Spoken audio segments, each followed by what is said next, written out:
Charlie চ্যাপলিনের খুব সুন্দর একটি উক্তি রয়েছে, আপনার ক্ষমতার প্রয়োজন কেবল তখনই হয় যখন আপনি ক্ষতিকর কোনো কিছু করতে চান। অন্যথায় এই পৃথিবীতে সব কিছু সম্পন্ন করার জন্য ভালোবাসাই যথেষ্ট।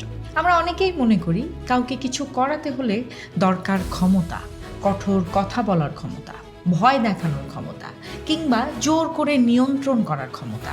কিন্তু বাস্তব সত্যটা হলো মানুষকে সত্যিকারভাবে বদলানো যায় শক্তি দিয়ে নয়, বরং ভালোবাসা দিয়ে।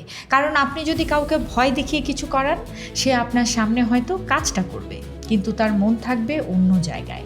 তার ভেতরে থাকবে বিরক্তি, চাপ আর দূরত্ব।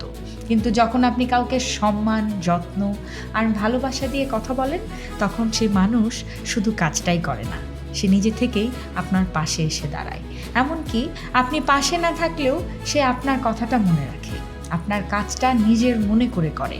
এটা শুধু কথার কথা নয়। মনোবিজ্ঞানে বলা হয় মানুষ সবচেয়ে বেশি প্রভাবিত হয় ইমোশনাল কানেকশন দিয়ে। যে মানুষ আপনাকে সম্মান করে সে আপনার কথা মনে রাখে, আর যে মানুষ আপনাকে ভয় পায় সে সুযোগ পেলেই দূরে সরে যায়। তাই ডিসিশন এখন আপনার।